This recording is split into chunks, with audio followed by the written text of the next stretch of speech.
Hello there and welcome to episode 13 of the Unqualified Opinions podcast. I'm your host, as always, Marko Yerkovich. Joining me on today's episode, the lad from Down Under, Will Byerman. What's groovin'? And the always enigmatic Tim Seipel. What's good? What the heck? On today's episode, we'll discuss our NBA MVP candidates, the college football coaching carousel, our NFL power rankings, and much, much more. Also, don't forget to follow Unqualified Opinions on Spotify. But before we begin, don't forget to like this video, subscribe to the channel, and leave a comment down below. And ring the bell to get notifications for when we post on this podcast. And with that, let's get into our first topic of the day, our early season NBA MVP top 5. So Tim, let's get started with you. Who do you have at your 5th spot? So I got to start this off with Anthony Davis. He's been coming in kind of hot, playing with LeBron James, coming in with a 27.7 points per game, 9 rebounds, 2.7 blocks, and he ranks 46th in defensive win shares, which is essentially how his defense and how that affects their wins during the season. So I think he's been playing great offense and great defense, and that's why I put him at top 5. All right, Will, who do you have in the 5th spot? So I know when we were discussing this segment, you said 5th spot, go for a dark horse, so I'll take Jimmy Butler. Obviously, statistically, he just had a big triple-double last night and a crazy win over the Hawks. But the thing you have to look at is they always look to team success when looking for an MVP candidate. And Jimmy Butler is at the forefront of that Heat renaissance. So I think he's definitely throwing himself well into the mix there. All right, so in the 5th spot, I think my top 4 is pretty solidified. So I just went for Kawhi Leonard in the 5th spot. Obviously, has only played 18 games this season. Keep in mind, we're recording this on Wednesday night, so that might be different by the time this podcast comes out or you're listening to it. But anyway, Kawhi Leonard had some load management, but he's still averaging 25, 8, and 5, 8th in PER. So I've got Kawhi Leonard at 5. Tim, who do you have at 4? So I'm going to have to give 4 to Harden.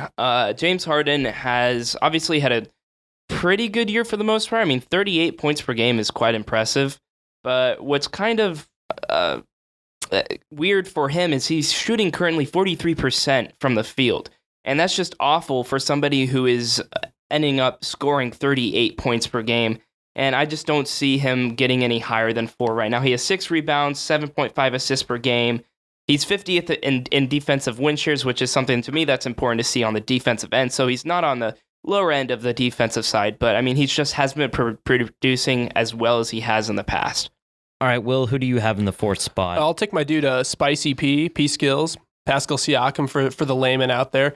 He's currently 14th. He's cooled down a lot since the start of the season, but he's 14th in points with 24 a game, 24th in rebounds with 8, and he's good passer, 2, 3 assists.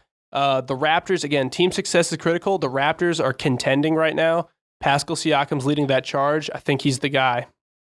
All right, so at the 4th spot, I have Anthony Davis of the Lakers, currently averaging 28 points, 9 rebounds. He's 4th in the league in PER, and the Lakers currently have the 2nd best record in the league. And Anthony Davis is a big part of that, I think.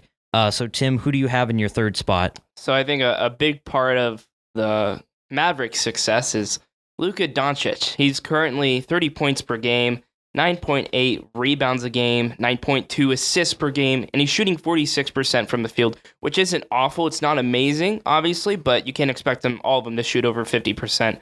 But he's just done a great job on the offensive end. He's come around so much just from last year. There's such a big improvement. And I personally think, I mean, he could be the most improved player of the year, even though he had a spectacular rookie year. And I just have to go with him at number 3. Will, who do you have at 3? I'll take Giannis at number 3. Lower than most people will have him. Probably lower than he deserves to an extent. And, of course, monster season, 30.9 points, 2nd in the league, 13 rebounds, that's 5th. 5 assists, too. He's doing everything. He also, by the way, and he touches the ball more than like anyone else on the Bucks team, 33.85 PER. That's 1st in the league. That's an insane number for someone who has the ball in his hands as much as Giannis does. So I'm going to agree with you, Will. I've got Giannis at 3rd in my MVP voting.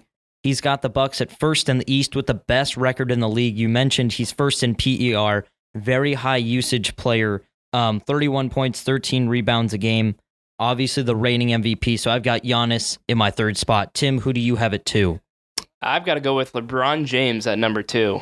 He's currently averaging 25.9 points per game, 50% from the field, 6.8 rebounds and 10.8 assists, which is phenomenal for him. He's really passing the ball around. I think it's really helped him to have Anthony Davis on the court as well.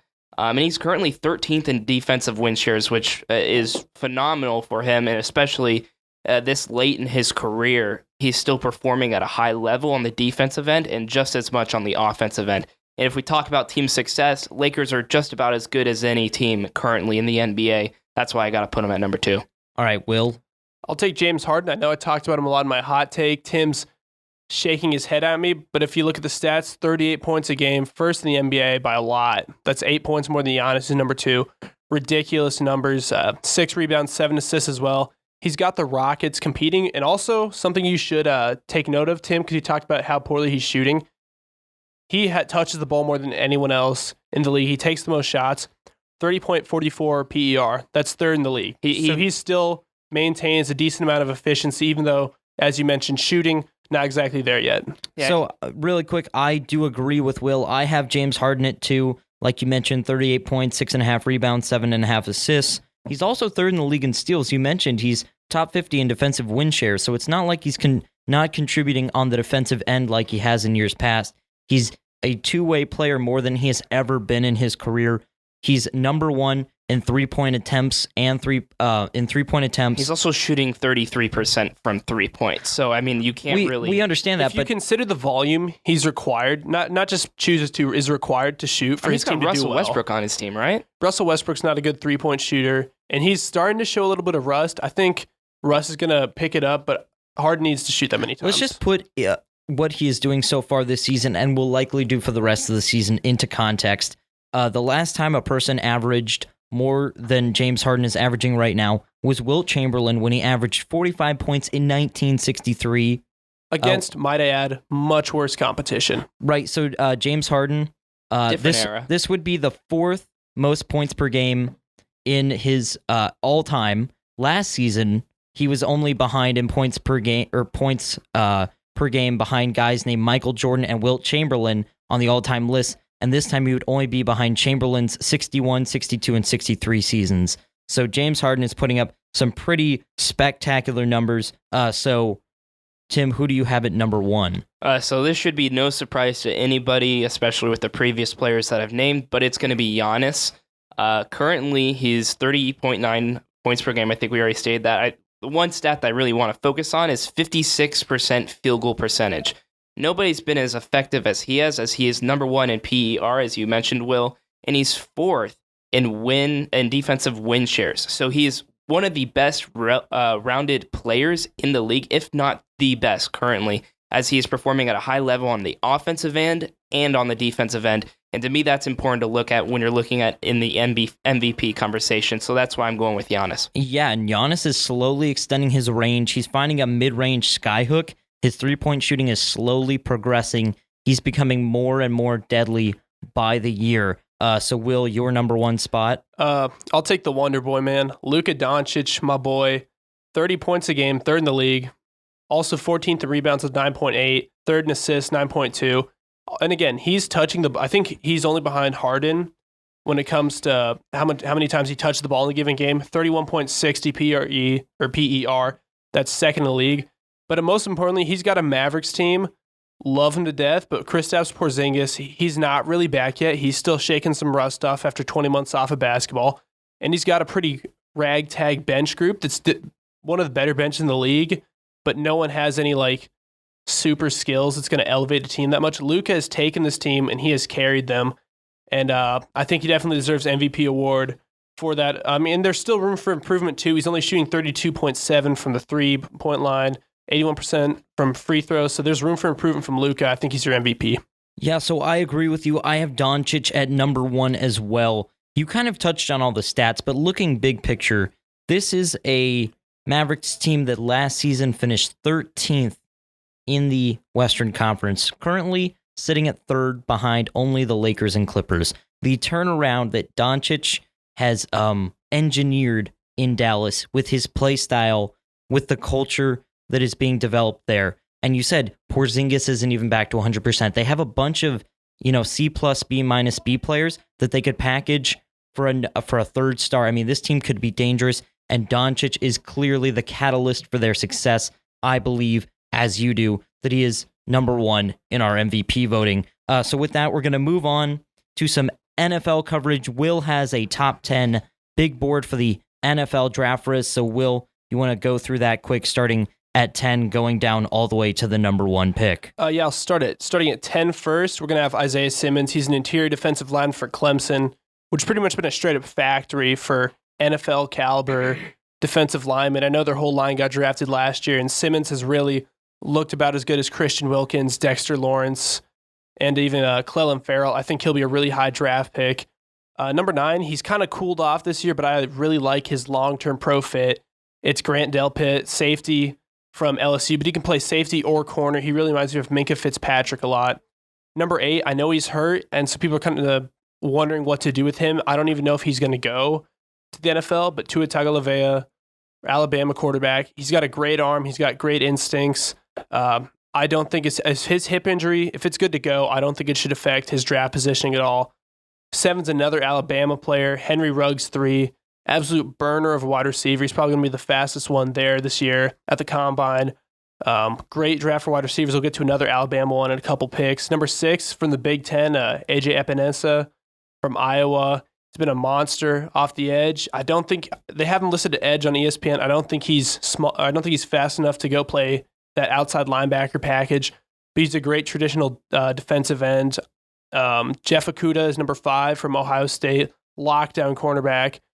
He's a lot like Marshawn Lattimore, who's been trending towards Pro Bowler for Baltimore. Number 4, Derek Brown, the Auburn defensive tackle, who a lot of people thought should be in the Heisman conversation at times. Number 3, Jerry Jeudy, one of the best wide receivers and route runners we've seen in a couple drafts now. Number 2 is the probable Heisman winner himself, Joe Burrow. And number 1 is, of course, Chase Young, who all I really need to say about him is ESPN says he's like the Bosa brothers, but better, and they've both been top 5 picks. All right, so just a few thoughts I have. I understand talent-wise, Chase Young is for sure the most talented guy coming out of this draft class. But yeah, we have to put this in a little bit of context, understanding that by far quarterback is the most important position in the NFL. And I think Joe Burrow is likely the number 1 pick. I think too. You've got Tagovailoa up there pretty. I think he might even be higher depending on how he recovers from the hip surgery. Justin Herbert is a huge omission here. He's going to be a top 5 pick in my opinion. So I wasn't really trying to project with the big board. You're not really trying to project where they go as much as like where they should be ranked. For example, Quentin Nelson was number 3 on ESPN's big board, all-pro guard for the Colts right now. He was 3 on their big board, but everyone knew he wasn't going to get drafted top 5. So it's more projecting who you think is going to have the most pro success, regardless of draft spot. Yeah, I mean, I love the respect for AJ I believe it's Epinesa.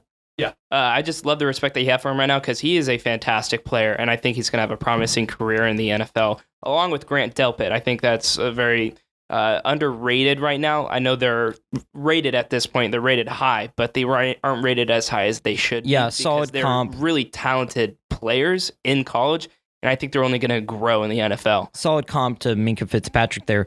Also, I like the respect of the Alabama wide receivers. If they do choose to come out this year, Jerry Jeudy and Henry Ruggs. Also, I mean, those are 2 top 10 guys. Quick shout out to CeeDee Lamb from Oklahoma, another amazing wide receiver. He was the hardest guy for me to omit from this top 10 list. I think it's just about, I mean, it's a very offensive heavy draft, but you can find a lot of defensive gems in this draft as well. I mean, it's a very balanced draft right now. This is the best draft for wide receivers that we've had in years. No doubt. It's ridiculous. No doubt. It's insane.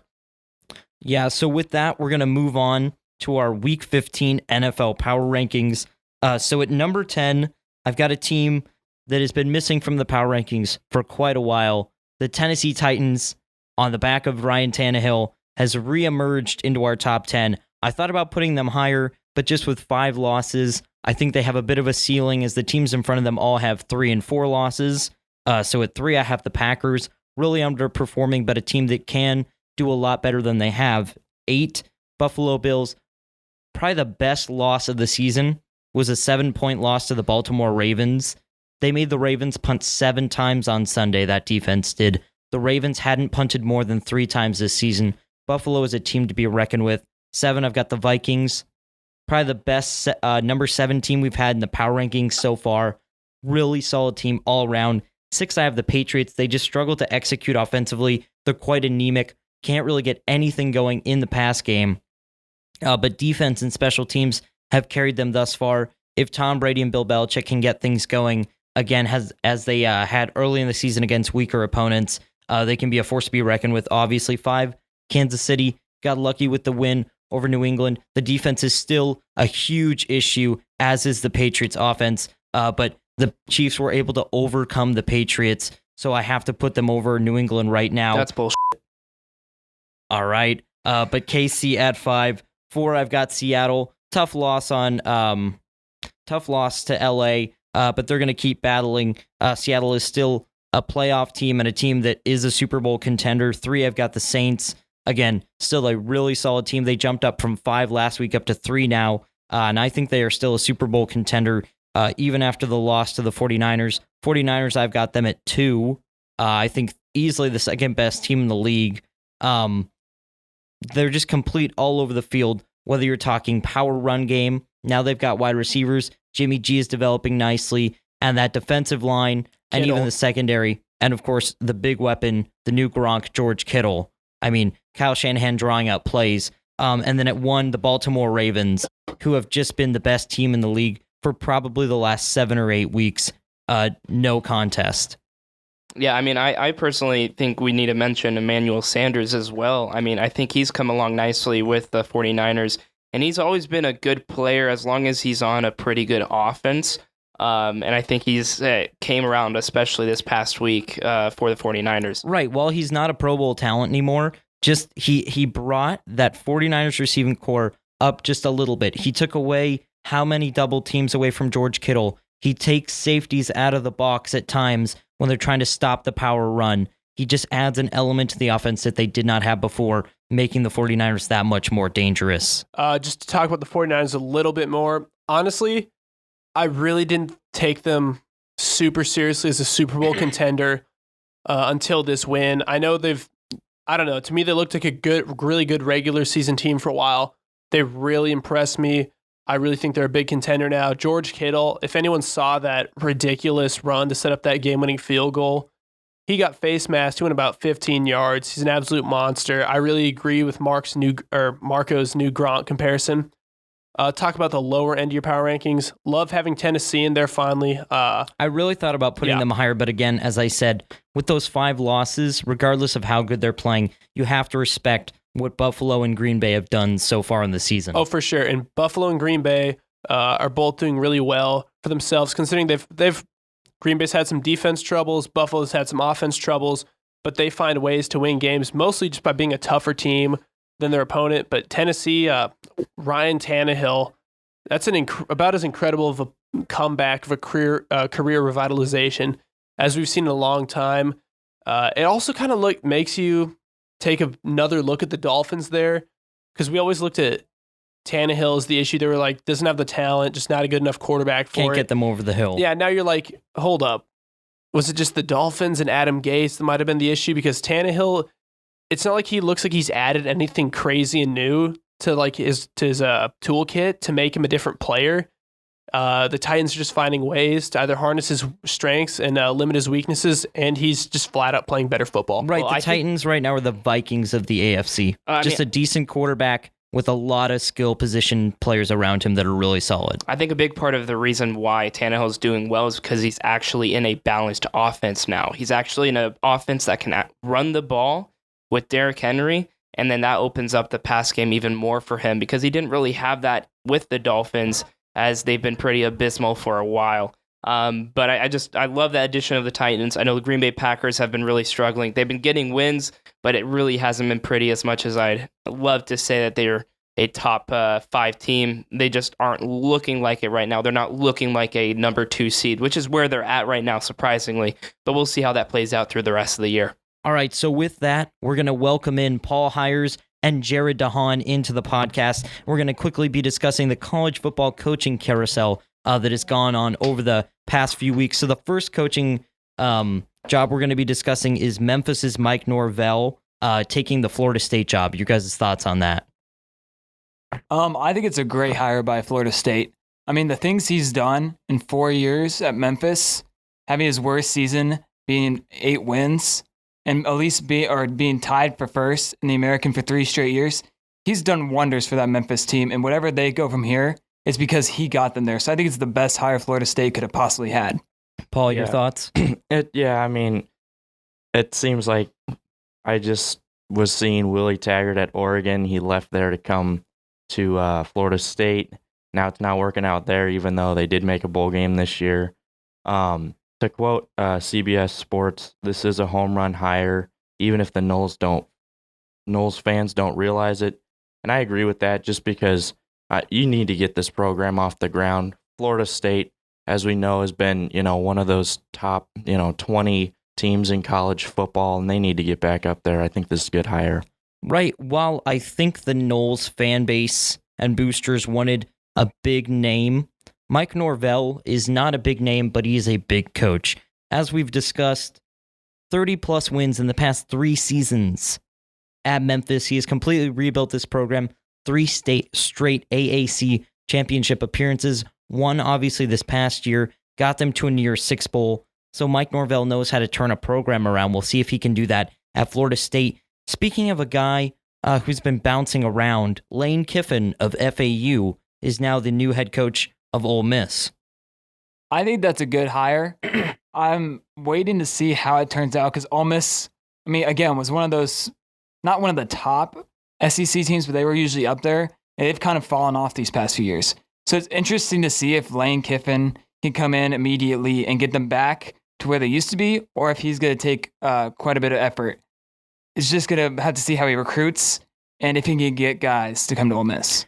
Yeah, and it's also, I'm very interested to see what percentage of SEC head coaches will be former Saban head coaches by the beginning of this year, because we still have the Arkansas job up in the air. So there's a number of guys already, former Saban assistants, Will Muschamp, Jeremy Pruitt, now Lane Kiffin, and a few other guys. So it'll be interesting to see how many of Saban's assistants, not only around the country, but specifically will get SEC head coaching jobs this year. Yeah, and just the fact that he's coached in the SEC gives him that little bit of experience. Right, he coached at Tennessee in the mid-2000s. Yeah, I mean, but at the same time, the head coaching level is just a bit different. That West, I think, is better than the East, too, so keep that in mind when you say coached at Tennessee. And just, it's funny because Willie Taggart's going to FAU now, so it truly is a coaching carousel. So, yeah, it is a carousel. Yeah. Guys are moving around, and that's what's happening. These programs are sometimes firing guys without a replacement, but oftentimes they have a number of guys in line, but they're not always getting the guy they want. Willie Taggart, probably the guy that's just the backup for some of these bigger programs. Ole Miss didn't go for him. He ends up at a smaller school. I think that was a good hire by FAU because they just lost Lane Kiffin. It'll be interesting to see because he's been at a couple bigger programs. So it'll be interesting to see if he could get some decent recruits to come to FAU and see how they do there. So another big coaching change that we want to discuss is Chris Peterson stepping down as the coach of UW. Of course, Lake, the defensive coordinator, taking over as the head coach. What do you guys think? I mean, Chris Peterson had this team at a national prominency a few years ago, got them to the college football playoff. What do you think this Washington program can be in the near future? I mean, this year they kind of struggled a little bit. I mean, weren't they about like 7-5? I'm pretty sure is what they ended it with. 7-5. So they've fallen off a bit.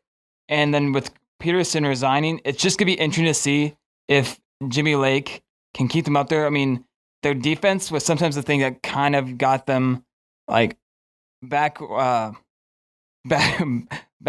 they were national relevant. The defense was kind of struggling at times. So keep it together, Jared. It's going to be interesting to see who he hires for a defensive coordinator because I'm not sure if they've made that hire yet. It'll just be, I'm waiting to see how this ends up and if they can recruit because Peterson was getting some pretty good guys in. It'll be interesting to see if the guys who already committed for this next year, if Jimmy Lake can keep them all to stay. Yeah, I think the key thing is here is that they hired someone within the program, right? He's already got he's already beloved by his players and things like that. He's got the culture. Maintaining stability within yeah. the program is And crucial. I think that's huge, especially when, like Jared said, when it comes to recruiting and keeping up with that. But once again, 7-5 last year. I don't know where they go from here. Definitely time for a bounce back year. One last coach we want to discuss is Eli Drinkwitz, leaving Appalachian State after getting them into the college football top 25 for the majority of the back half of this year. He's leaving to be the new head coach of Missouri, who just recently fired Barry Odom. Your thoughts? Great hire. I mean, Barry Odom did not turn out well for Mizzou, and he had Eli Drinkwitz, I think that's how you pronounce it, had Appalachian State at such a high level. I mean, they've beat so many high major programs these last couple years. I think he could get Mizzou maybe not back to nationally relevant, but back to competing in the SEC after this year of the probation for not being able to get to a bowl. I think he can get Mizzou back to that 8 to 9 to 10 win mark. All right, so with that, we're going to welcome Will and Tim back into the podcast and move on to everyone's new favorite segment, Just the Numbers with Paul Hires. And I know Paul has a stat about my recent performance he'd like to share with everybody. I'll get to that in a minute. For a second here, let's go through the standings. MARKO'S still in last at 34-29, 4-1 last week. Jared went 3-2 last week, sits at fourth. I'm coming for you, Jared. And 26. Only 3-game difference there. So could change within the next week. Tim, 5-0 last week. He's climbing up 34-17. I finally drop out of the leader position in second, just barely. 43-20 for me. And Will with a 5-0 record last week, 40-18. And here's the stat he's been waiting for. You're right. Of the last 19 matchups we have picked, he has only gotten one wrong, and that was Minnesota over Wisconsin. And Fuego. So, yeah, keep that in mind when you hear Will talk about his picks. Clean sweeps are 3 last week, 20-6 now overall, 74%. And Tim has gone 27-8 in the last 7 weeks, which is pretty impressive as well. All right, so with that, let's move on to our pick'ems. Our final regular season college football game of the year. It's going to be the Army Black Knights against the number 23 Navy Midshipmen in Philadelphia at Lincoln Financial Field, Saturday at 2 o'clock on CBS. So, Tim, who do you have in this one? So I have Navy over Army in this one. I think the key will be Malcolm Perry. He's currently averaging 6.3 yards per carry, which is insane in the system that they run. And I think Navy stops the streak at 3 straight years with Army winning in this game. All right, Paul, who do you have in this game? Yeah, I think we had Navy in one other pick'em earlier. That was the Notre Dame game, which didn't turn out too good for us. Everyone except for Jared got absolutely blasted on that one. Yeah. That being said, their only 2 losses this season are to Notre Dame and Memphis, who we've just talked about. They're both top 20 teams, not, bad losses. And then not to mention they did beat SMU a couple weeks ago by a touchdown. So that's kind of a signature win, I'd say. Navy's been pretty solid. But then really what it comes down to is Army just hasn't looked all that great this season. They haven't really looked great since the Michigan game. They've only had 2 wins since September. Those were UMass and VMI. I mean, I don't even know who VMI is. Virginia Military Institute. There you go. Division. I mean, I don't even know what division, but the point is Army just hasn't been as good as they were last year. So for that reason, I'm going with the midshipmen. All right, Jared, who do you have in this matchup? I think it's going to be Navy. I don't think it's going to be that close. I was sold on Army when I saw them play Michigan. They've completely fallen off since then. The thing I'm most interested to see is how many passing yards are going to be in this game. I mean, the 2 quarterbacks have combined for 1,600 over the entire, 22 games that they've both had.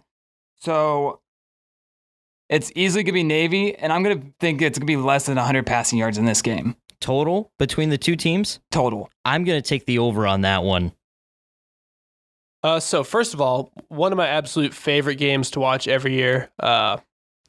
Really, really enjoy watching this game, and it's been a big turnaround for Army and Navy, and even Air Force in the last couple of years. I think in the last calendar year, all of them have been in the top 25 AP at some point. But for this one, Navy's a much better team than Army is right now. I think they're going to win pretty handily. Yeah, I'm also going to have to go with Navy on this one. Just the better team overall this season. Paul talked about all the different matchups that Navy's had. Some pretty solid losses, and even the big win against SMU. So I'm going to have to go with the midshipmen. So our first NFL matchup of the Pick'em, the Chicago Bears at the Green Bay Packers, Sunday at noon on Fox. Tim, who do you have in that one? So in this one, as I previously stated, the Packers have really seemed to struggle to really beat a team. They haven't really blown out a team since, I believe, the Raiders. But in this one, I believe that this is the game where the Packers turn things around, especially as it seems as if they've been coasting. And the Bears defense without Hicks and Trevathan, those are crucial players.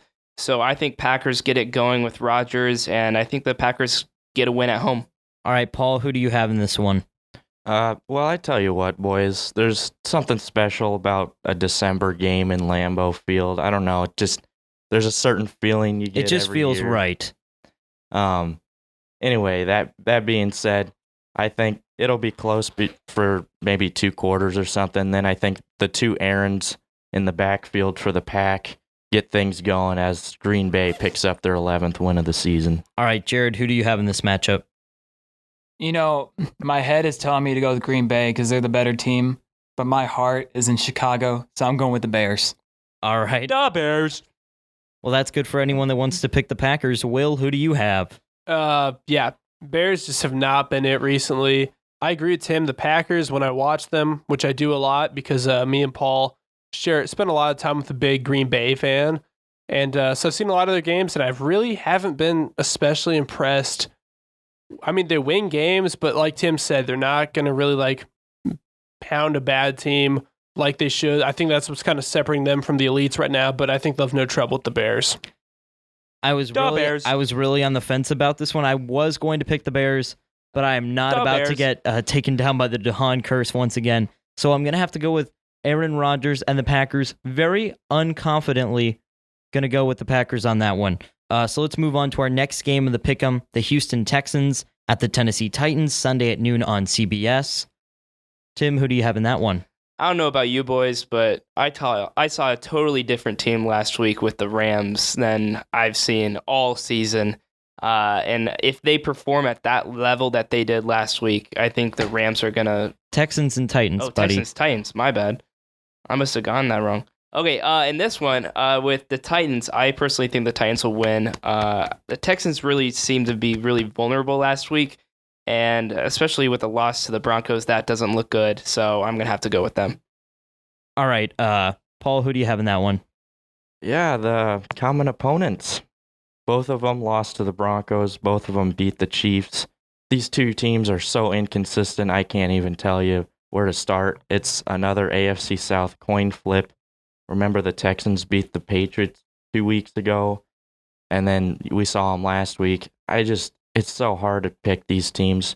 But I will say one thing that stood out to me is the Titans haven't lost at home since early October. So for that reason, I'm going to go with Tennessee. I think they got something at home. All right, Jared, who do you have in this one? You know, I really don't know who to pick in this game. If they're confused on who to pick, what do you expect me to do? I'm going to go... I went with the road team in the first game. I'm going to go with the road team again. I'm going to go with Texans. All right, Will, who do you have in this matchup? Really hard to pick because I mentioned last week the Texans about as bipolar as a team can get in the NFL.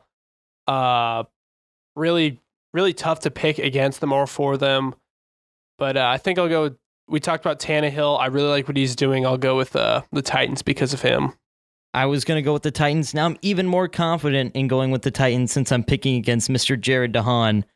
So yeah, since Tannehill has taken over, they're 4-0. They are red hot. And as we talked about earlier on the podcast, that run game with Derrick Henry is very powerful. Gives him a huge break. Allows him to do a lot of play action. Get Corey Davis involved quite a bit. Adam Humphries as well. So the Titans are red hot right now. I'm going to go with them on this one. So now we're going to move on to the next game in the pick'em, the Los Angeles Rams at the Dallas Cowboys, Sunday, 3:30 on Fox. Tim, who do you have this time? Okay, I've already said my opinion on this one. I see the Rams over Cowboys. I think the Rams beat them at home, and Jason Garrett is one game closer, a couple games closer to losing his job. All right, Paul, who do you have in this matchup? Yeah, this is really crazy. These two teams, the Rams are 2 games ahead of the Cowboys, yet it feels like the Cowboys have a better chance at the playoffs, just because of the divisions. I mean, the NFC West, arguably the best division in the NFL, and the NFC East, probably the worst. So just that's kind of crazy to me. But yeah, and that being said, the Rams, I think, want this game more. They need this game more. And the Cowboys are just going in the wrong direction. 4 of the last 5 were losses, and the 1 win was a close win to a struggling Detroit team. I got to go with the Rams in this one. All right, Jared, who do you have? I don't know. Again, I mean, I want to pick the Rams because I really do. They have the better record, but I'm going to trust in the Cowboys at home. I'm going to go with the Dallas Cowboys in this one. Oh, Will just face-palmed. What happened? So first of all, Tim said it a bit earlier when he was trying to talk about the Texans and Titans. There's But- something wrong with the script. Damn it, Tim. I didn't There's see the nothing game wrong with earlier. the That's my script. bad. No, the Rams. It's definitely you, Tim. The Yeah, Rams yeah, have sure. more to lose than any other team in the NFC right now. They lost in the Super Bowl. They have a great young coach. They have a great young team. There's no reason why the Rams shouldn't be in the middle of the playoffs. And yet now Seattle, who was struggling before this season, and the 49ers, who are really struggling before this season, have reemerged and kind of upstaged the Rams. They need this win, and I think this team's motivated enough to get it. I completely agree with everyone except for Jared, and I'm very glad that that is the case. Hashtag except for Jared. Hashtag the Dahan curse. So yeah, I'm going to pick the Rams. They're red hot right now, and the Cowboys could not be on a worse landslide right now. They have yet to win against a team with a winning record. Rams are 8-5, so you got to go with Los Angeles on this one. Bye-bye, Jason Garrett. So let's move on to our final pick'em of the day. The Buffalo Bills at the Pittsburgh Steelers, Sunday, 7:15 on NBC. Tim, who do you got? So in this game, which I believe is the Bills and Steelers, right? Just want to make sure it's the Yep, Bills double and checking. Steelers. That is Just the Bills. double checking. The Bills of Buffalo and the Steelers of Pittsburgh. Okay, perfect. In this game, obviously, in the first time I look at it, I think the Bills are going to beat the Steelers, but I'm a little bit more hesitant when I see that James Conner is back in practicing. I think the Steelers have one of the best offensive lines in the game right now, and I think that's going to be a big part of their game plan coming up. But I still got to go with the Buffalo Bills. What their defense has been able to do against Lamar Jackson and against many other quarterbacks, just recently Lamar Jackson. I just have to go with the Bills on this one. All right, Paul, who do you have in this matchup? Yeah, definitely. I think it's going to be a good choice for Sunday Night Football. It's definitely going to be a close matchup. I'll be interested in watching this one, quite honestly. And really, these two teams are fighting for wild card spot. With the Patriots and the Ravens taking the divisions there. Bills might have a chance at the East. We'll see about that. But really, I mean, Steelers are always good, seems like, at home. But really, this one comes down to the numbers. The Buffalo Bills are just a tiny bit ahead in every category. And as we mentioned, the defense against the Ravens was really impressive. I got to go with Buffalo. All right, Jared, who do you have in this matchup? I'm just going to continue the trend of this entire episode where I'm picking against you guys in everything. Thank you. So I'm going to go with the Steelers. Thank you so much for that. Boy, if Jared goes 5-0, it's going to be a travesty. Then I'll go 0-5 because I think I picked against him every single time. But no, if the Bills were a bunch of ducks, then I'd be really worried about the Steelers because they got, I mean, that's their quarterback's the state duck call champion. That's ridiculous. That's the most it's like the most Mississippi college football thing ever. And now it's come to the NFL. We live in exciting quarterback times, but I think when it comes down to it, both good teams, both really gritty teams, but the Bills Mafia is the Australians of NFL football. So I'll take the Bills. I don't know what that means, but I totally The agree dudes who with jump you. through the tables, man. I mean, yeah, Bills Mafia is pretty nuts. I completely Buffalo, understand. You know what else is really nuts? That Bills defense, top 3 in the league, completely suffocated the Baltimore Ravens, held the Baltimore Ravens to 24 points, as we mentioned earlier, 7 punts, and their season low in rushing yards. This Buffalo defense is for real, and this Steelers offense is not, and that's going to be a huge deciding factor. I'm going to go with the Buffalo Bills on that one, and you know what time it is. It's time for the hot take of the week. Da, da, da. Tim Seipel, what do you have for us? All right, this is my hot take. The New England Patriots will lose in the first round of the playoffs, and here's why. The Patriots have been in this position before multiple years where they've seemed to be good teams, but they've lost to maybe some weaker teams, and they just haven't looked themselves. But they've always had a player to dig them out. For a while, it was Gronk, but without a run game and someone for Brady to throw to other than Edelman, they don't have the talent anymore. And I project they play either the Texans or the Titans in the wild card playoff round, and I just don't see them beating either of them. I've got to say the Patriots are going to lose, and I don't know how long it's been since the Patriots has lost in the first round of the playoffs, but it's probably been a while. So the Patriots have actually made it to the AFC championship game every single year since 2011. The last time they lost in the first round of a playoff game was when, after they went 14-2 in the 2010 season, they lost to Rex Ryan, Mark Buttfumble Sanchez, and the New York Jets in the divisional round in Foxborough. That's embarrassing. In Foxborough. Could we have an upset brewing? Upset, your guys' thoughts on the hot take? I hope it happens. I really do, but I can't see. I could see the Texans beating the Patriots because it happened once before. Yeah, the Texans could do their little thing where they just Deshaun Watson and that offense decides they're like all world, but I can see them just as easily just slowing down and falling apart.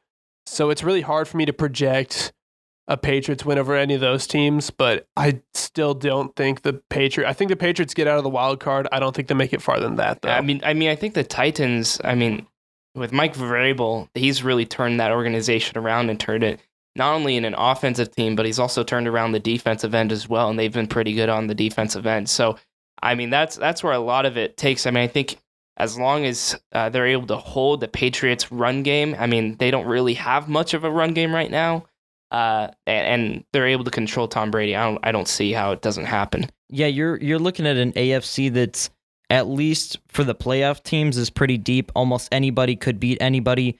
If you're looking at the playoff picture right now, you've got Buffalo, Tennessee, Baltimore, KC, New England, and Houston. I think almost any of those teams could make it to at least the AFC championship game. So I think this is a pretty viable thing. Obviously, it's yet to be seen the adjustments Belichick and Brady in this offense will make. But for certain, you're not making this hot take because the defense is struggling. The defense is the best in the league, most likely, at least up there with the 49ers and the Bills. It's really the offense and Tom Brady that are truly struggling right now.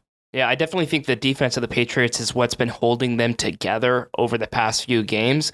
But I think when they face real competition, as we saw with Lamar Jackson and the Ravens, they're obviously one of the better offensive teams in the league, but they were still able to pick apart the defense, and I just don't see how it's sustainable. So that's one of those hot takes we're going to have to come back to in a little bit with that prediction and see how that hot take holds up in the coming months or so.